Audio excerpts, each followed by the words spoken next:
ಪವಿತ್ರವಾಗಿ ನೋಡಬೇಕು. ಅದು ಯಾವ ರೀತಿಯಲ್ಲಿ ಕಲ್ಮಶವಾಗಿರ್ಬೋದು. ನಾವು ಸೇವಿಸುವಂತ ನೀರು, ಆಹಾರ ಎಲ್ಲೋ ಶುದ್ಧವಾಗಿರ್ಬೇಕು, ಶುಚಿಯಾಗಿರ್ಬೇಕು. ಈ ನಿಟ್ಟಿನಲ್ಲಿ ನಮ್ಮ ಆರೋಗ್ಯಕ್ಕೆ ಪ್ರತಿಯೊಂದು ಅಂಗಾಂಗಗಳಿಗೂ ಒಳ್ಳೆಯ ಆರೋಗ್ಯವನ್ನು ಕೊಡ್ತದೆ. ಆದ್ರೆ ನೀವು ನೋಡಿರ್ಬೋದು, ನಮ್ಮ ಪರಿಸರದಲ್ಲಿ ಇವತ್ತು ಕಾಣುವಂತ ಮಾಲಿನ್ಯದ ಭಾಗವಾಗಿ ವಿವಿಧ ರೋಗಗಳು ನಮ್ಮನ್ನು ಆವರಿಸುತ್ತದೆ. ಇವತ್ತು ನಾವು ಸಾಂಕ್ರಾಮಿಕ ರೋಗ ಇರ್ಬೋದು ಅಥವಾ ಜೀವನ ಶೈಲಿಗೆ ಸಂಬಂಧಪಟ್ಟಂತ ರೋಗ ಇರ್ಬೋದು, ಇದು ನಮ್ಮ ಪರಿಸರದಲ್ಲಿ ಇರುವಂತಹ ಕೆಲವೊಂದು ನಾವೇ ಪರಿಸರವನ್ನು ಮಾಲಿನ್ಯ ಮಾಡುವ ಮುಖಾಂತರ ನಮಗೆ ವಿವಿಧ ರೀತಿಯ ಸಾಂಕ್ರಾಮಿಕ ರೋಗಗಳು ನಮ್ಮ ಪರಿಸರದಲ್ಲಿ ಕಾಣಿಕೊಳ್ತವೆ. ಇಲ್ಲಿ ಜೀವನ ಶೈಲಿ ರೋಗ ಅಂತ ಹೇಳಿದ್ರೆ ನಮಗೆ ಗೊತ್ತಿರ್ಬೋದು, ನಾವು ದೈನಂದಿನ ಸೇವಿಸುವ ಆಹಾರ ಇರ್ಬೋದು, ನಾವು ಸೇವಿಸುವ ಗಾಳಿ ಇರ್ಬೋದು, ನಮ್ಮ ದೈನಂದಿನ ಓಡಾಟ ಇರ್ಬೋದು, ವ್ಯಾಯಾಮ ಇದೆ. ಇದರ ಭಾಗವಾಗಿ ಮನುಷ್ಯನಿಗೆ ರೋಗಗಳು ಬರುವಂತದ್ದು. ಇದು ನಮ್ಮ ಅಂಕಿ ಅಂಶಗಳು ನೋಡುವಾಗ ನಮಗೆ 80% ರೋಗ ಮನುಷ್ಯನಿಗೆ ಜೀವನ ಶೈಲಿಗೆ ಸಂಬಂಧಪಟ್ಟದ್ದು. ಅದರಲ್ಲಿ ಇಂತಹ ನಮ್ಮ ಏನಾದರೂ ದುಶ್ಚಟಗಳಿಗೆ ಬಲಿಯಾದಂತಾದ್ರೆ ಈ ರೋಗವನ್ನು ಪೂರಕವಾಗಿ, ಇವಾಗ ನಮ್ಮ ಸಮಾಜದಲ್ಲಿ 80% ರೋಗ ಇವನಿಗೆ ಜೀವನ ಶೈಲಿಗೆ ಸಂಬಂಧಪಟ್ಟಂಥದ್ದು. ಅದಕ್ಕೆ ಪೂರಕವಾದ ಸನ್ನಿವೇಶವನ್ನು ಇಂತಹ ದುಶ್ಚಟಗಳು ಅದಕ್ಕೆ ಸಹಾಯ ಮಾಡ್ತದೆ. ಇವತ್ತು ದುಶ್ಚಟಗಳ ಬಗ್ಗೆ ನೋಡುವಾಗ ನನಗೆ ಅನಿಸ್ತದೆ, ಇವತ್ತು ನಮ್ಮ ಈ ಪಂಚಾಯತಿನಲ್ಲಿ 1766ನೇ ಶಿಬಿರ ನಡೆಯುತ್ತೆ. ಆದ್ರೆ ಶತಮಾನಗಳ ಹಿಂದೆ ನಮ್ಮ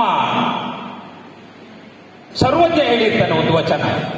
ನನಗೆ ಅನಿಸಿದೆ, ಸರ್ವಜ್ಞ ಹೇಳಿದಂತ ಒಂದು ವಚನದ ಮರ್ಮವನ್ನು ನಮ್ಮ ಜೀವನದಲ್ಲಿ ನಾವು ಅಳವಡಿಸಿಕೊಂಡು ನಾವು ಇವತ್ತು ನಮ್ಮ ಸಮಾಜದಲ್ಲಿ ಜೀವಿಸಿದ್ರೆ ನಮ್ಮ ಸಮಾಜಕ್ಕೆ ಇಂತಹ ಒಂದು ದುಸ್ಥಿತಿ ಬರ್ತಾ ಇರಲಿಲ್ಲ, ಇಂತಹ ಶಿಬಿರಗಳ ಅವಶ್ಯಕತೆನೇ ಇರಲಿಲ್ಲ. ಸರ್ವಜ್ಞ ಹೇಳಿದ್ದಾನೆ ಒಂದು ವಚನದಲ್ಲಿ, ಮದ್ಯಪಾನವ ಮಾಡಿ ಇದ್ದುದೆಲ್ಲವನಿಗೆ ಬಿದ್ದು ಬರುವವನ ಸಂತಾನ ಎದ್ದು ಹೋಗುವುದು ಸರ್ವಜ್ಞ ಅಂತ. ಮದ್ಯಪಾನವ ಮಾಡಿ ಇದ್ದುದೆಲ್ಲವನಿಗೆ ಬಿದ್ದು ಬರುವವನ ಸಂತಾನ ಎದ್ದು ಹೋಗುವುದು ಸರ್ವಜ್ಞ ಅಂತ. ಇದು ಸರ್ವಜ್ಞ ಇವತ್ತು ನಾಳೆ ಹೇಳಿದಲ್ಲ, ಶತಮಾನಗಳ ಹಿಂದೆ ಅವನು ಹೇಳಿದಂತ ಒಂದು ಮಾತು. ಈ ವಚನದ ಮರ್ಮವನ್ನು ನಮ್ಮ ಜೀವನದಲ್ಲಿ ಅಳವಡಿಸಿಕೊಂಡು ನಾವು ಸಮಾಜದಲ್ಲಿ ಜೀವಿಸಿದ್ರೆ ಇವತ್ತು ನಮ್ಮ ಸಮಾಜಕ್ಕೆ ಇಂತಹ ದುಸ್ಥಿತಿ ಬರ್ತಾ ಇರಲಿಲ್ಲ.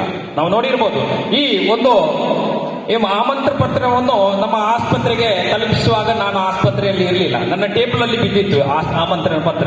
ಆಗ ನನ್ನ ಒಬ್ರು ಸ್ಟಾಫ್ ಬಂದು ಹೇಳಿದ್ರು, ಸರ್ ಇರು ಮಧ್ಯವರ್ಜನ ಶಿಬಿರ ಹೋಗ್ಬಿಟ್ಟ ಅಂದ್ ಇರ್ನ ಪುದರ್ ಮಾತಂತೀಯ ನಂದು ಇದಾಂಡು ಇಂದು ಎನ್ನ ಗಂಡನಿ 5 ವರ್ಷದ್ದು ಮದುವೆ ಶಿಬಿರಡು ಮಧ್ಯವರ್ಜನ ಶಿಬಿರಕ್ಕೆ ಹೋದ 6 ಹುಷಾರಾದ ಎಂಜಿನ ಫ್ಯಾಮಿಲಿಯಲ್ಲಿ ಭಾರಿ ಒಂದು ಸೀಟ್ ಉಂಟು ಅಂತ. ನೀವು ಎಷ್ಟು ಖುಷಿ ಆಯ್ತು ಅವರಿಗೆ. ಅಂದ್ರೆ ಆಮೇಲೆ ಅವರು ಇವರಿಗೆ ಏನು ಸಮಸ್ಯೆ ಇಲ್ಲದೆ ಆರೋಗ್ಯವಂತರಾಗಿದ್ದಾರೆ, ಅವರ ಕುಟುಂಬ ಸಹ ಎಲ್ಲ ಒಳ್ಳೆ ರೀತಿಯಲ್ಲಿದೆ. ಈಗಾಗಲೇ ಇಲ್ಲಿ ಶಿಬಿರಾರ್ಥಿಗಳನ್ನು ಮಾತಾಡುವಾಗ ಒಬ್ಬರು ಹೇಳಿದ್ರು, ವಿಶ್ವನಾಥ್ ಅಂತ, ನನಗೆ ಹೆಸರು ಮಾಡ್ತಾ ಇತ್ತು, ಮೋಸ್ಟ್ಲಿ ನೀವೇ ಹೇಳಿ, ನಿಮ್ಮ ಹೆಸರು ಉಮೇಶನ್ನ ನೀವು ಲಿವರಿಗೆ ಮಾತ್ರೆ ತಗೊಳ್ತೀರಿ ಅಲ್ವಾ?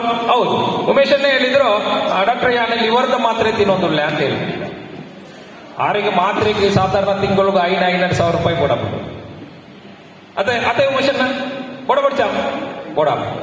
ಅಪ್ಪ ಯಾಕೆ ಇನ್ನ ಲಿವರ್ ಎಂಚ ಪೋದಿಪ್ಪು ಉಮೇಶನ್ನ ಅಂತ ಯಾಕೆ ಇಲ್ಲಿ ಉಲ್ಲೇಖಿಸ್ತೇನೆ ಅಂತ ಹೇಳಿದ್ರೆ, ಅವರ ಕುಡಿತದ ಭಾಗವಾಗಿ ಲಿವರಿಗೆ ಈ ನಾವು ಸೇರ್ತೇವೆ ಇಂತೈಲ ಆಲ್ಕೋಹಾಲ್ ಅಂಶಗಳು ನಮ್ಮ ಶರೀರಕ್ಕೆ ಸೇರ್ಕೊಂಡು ಮೊದಲನೆಯದಾಗಿ ನಿಮ್ಮ ಲಿವರ್ಗೆ ಅಲ್ಲಿ ಫ್ಯಾಟ್ ಅನ್ನು ಡಿಸಾಲ್ವ್ ಮಾಡುವಂತ ಮೆಕ್ಯಾನಿಸಮ್ ಅನ್ನು ಬ್ಲಾಕ್ ಮಾಡಿ ಅದರಲ್ಲಿ ಫ್ಯಾಟ್ ಅನ್ನು ಡೆಪಾಸಿಟ್ ಮಾಡ್ತದೆ. ಇದು ಫ್ಯಾಟಿ ಲಿವರ್ ಅಂತ ಇನಿಷಿಯಲ್ ಸ್ಟೇಜಸ್ ಅಲ್ಲಿ ಉಂಟಾಗ್ತದೆ. ಮುಂದುವರೆದ ಭಾಗವಾಗಿ ಈ ಲಿವರಿಗೆ ಶಕ್ತಿ ಕಲ್ಕೊಂಡು ಅದು ಶ್ರಿಂಕ್ ಆಗ್ತದೆ. ಇದನ್ನು ನಾವು ಸಿರೋಸಿಸ್ ಆಫ್ ಲಿವರ್ ಅಂತ ಹೇಳ್ತೀವಿ, ಇಲ್ಲದೆ ಆಲ್ಕೋಹಾಲಿಕ್ ಸಿರೋಸಿಸ್ ಅಂತ ಹೇಳ್ತೀವಿ.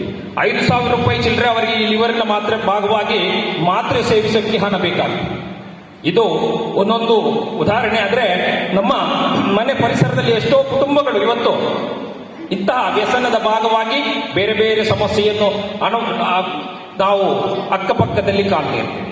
ನನಗನ್ನಿಸ್ತದೆ ಇಲ್ಲಿ 79 ಶಿಬಿರಾರ್ಥಿಗಳು ಇದರಲ್ಲಿ ನೋಂದಾಯಿಸಿಕೊಂಡಿದ್ದಾರೆ. ಯಾವುದೇ ಶಾಲೆಗೆ ನಾವು ಮಕ್ಕಳನ್ನು ಸೇರಿಸುವಾಗ ನಮಗೆ ಒಂದು ಉದ್ದೇಶ ಇರ್ತದೆ, ನನ್ನ ಮಗ ಅಲ್ಲಿ ಒಳ್ಳೆ ಪರ್ಸೆಂಟೇಜ್ ಮಾರ್ಕ್ ತೆಗಿಬೇಕು. ಮಾತ್ರವಲ್ಲ, ಶಾಲಾ ಆಡಳಿತ ಮಂಡಳಿಗೆ ಒಂದು ಧ್ಯೇಯ ಇರ್ತದೆ, ಎಂಟನೇ ಶಾಲೆಗೆ ಓದಿನ ಜೋಕುಲು ಮಾತ್ರ 100% ಮಾರ್ಕ್ ತೆಗೆದುಕೊಡು ಅಂತ ಒಂದು ಇದು ಇರ್ತದೆ. ನಮ್ಮ ಉದ್ದೇಶ ಅಷ್ಟೇ. ಇಲ್ಲಿ ಶಿಬಿರ ಆಯೋಜಿಸಿದಂತ ಎಲ್ಲ ಆಯೋಜಕರು ಇಲ್ಲಿಂದ ಹೋಗುವಾಗ ನಮಗೆ 100% ರಿಸಲ್ಟ್ ಬೇಕು. ಇಲ್ಲಿ 79 ಶಿಬಿರಾರ್ಥಿಗಳಿದ್ದಾರೆ. ಈ 79 ಶಿಬಿರಾರ್ಥಿಗಳು ಫುಲ್ಲು ಪರಿವರ್ತನೆ ಆಗಿ ಸಮಾಜದಲ್ಲಿ ಒಳ್ಳೆ ಕಾರ್ಯವನ್ನು ಮಾಡುವಂತ ಒಂದು ನಿಟ್ಟಿನಲ್ಲಿ ಈ ಶಿಬಿರದಿಂದ 12ನೇ ತಾರೀಕಿಗೆ ಹೊರಗೆ ಹೋಗುವಾಗ ಅವರೆಲ್ಲರೂ ಪರಿವರ್ತನೆಗೊಂಡು ಹೋಗ್ಬೇಕಂತ ಆಶಿಸ್ತಾ ನನಗೆ ಅನಿಸ್ತದೆ ಮನುಷ್ಯ ಹುಟ್ಟುವಾಗ ಅವನಿಗೆ ಹೆಸರಿರುವುದಿಲ್ಲ, ಹೆಸರು ಆಮೇಲೆಗೆ ಮನುಷ್ಯ ಇರುವುದು. ಮನುಷ್ಯ ಹುಟ್ಟುವಾಗ ಹೆಸರಿರುವುದಿಲ್ಲ, ಉಸಿರು ಇರ್ತದೆ. ಆದ್ರೆ ನಾವು ನಮ್ಮ ಜೀವನದಲ್ಲಿ ನಮ್ಮ ಉಸಿರನ್ನು ಬಿಟ್ಟು ಹೋಗುವಾಗ ನಾವು ನಮ್ಮ ಸಮಾಜದಲ್ಲಿ ಒಳ್ಳೆಯವರಾಗಿರ್ಬೇಕು, ನಮ್ಮ ಹೆಸರು ಸಮಾಜದಲ್ಲಿ ಉಳಿಬೇಕಾದ್ರೆ ಖಂಡಿತವಾಗಿ ನಮ್ಮ ಸಮಾಜದಲ್ಲಿ ಎಲ್ಲರೊಂದಿಗೆ ಸಹ ಜೀವನದಿಂದ ಒಳ್ಳೆಯದಾಗಿ ನಮ್ಮ ಹೆಸರಿಗೆ ತೊಂದರೆ ಬರದ ತರ ನಾವು ಸಮಾಜದಲ್ಲಿ ಜೀವಿಸಬೇಕಂತ ಹೇಳ್ತಾ ಎಲ್ಲ ಶಿಬಿರಾರ್ಥಿಗಳಿಗೆ ಒಳ್ಳೆಯ ಆರೋಗ್ಯ ಇರಲಿ. ಶಿಬಿರ ಮುಗಿದು ಹೋಗುವಾಗ ಒಳ್ಳೆ ರೀತಿಯಲ್ಲಿ ಈ ಮಧ್ಯವರ್ಧನ ಶಿಬಿರ ಆಯೋಜಿಸಿದ ಎಲ್ಲ ಆಯೋಜಕರ ಫಲಪ್ರದವಾಗಿ ನಡೆಯಲಿ. ಇಲ್ಲಿ ಸೇರಿರುವಂತ ಎಲ್ಲ ಶಿಬಿರಾರ್ಥಿಗಳ ಸಂಬಂಧಿಕರು ಇರಬಹುದು. ನನಗೆ ಅನಿಸ್ತದೆ ನೀವೇನು ಹೆದರಬೇಕಾಗಿರ್ತಿಲ್ಲ. ಇಲ್ಲಿ ಇರುವಂತ ಎಲ್ಲ ಅವರ ಸಂಬಂಧಿಕರು ನೆಮ್ಮದಿಯಿಂದ ಈ ಶಿಬಿರ ಮುಗಿಯುವಾಗ ಒಳ್ಳೆ ನಿಮ್ಮ ಕುಟುಂಬ ಒಳ್ಳೆ ರೀತಿಯಲ್ಲಿ ಮುಂದುವರಿಯಲಿ, ಎಲ್ರಿಗೂ ಒಳ್ಳೆ ದೇವರು ಆರೋಗ್ಯ ಕರುಣಿಸಲಿ ಅಂತ ಹೇಳ್ತಾ ನನ್ನ 2 ಮಾತುಗಳನ್ನು ಮುಗಿಸ್ತೇನೆ.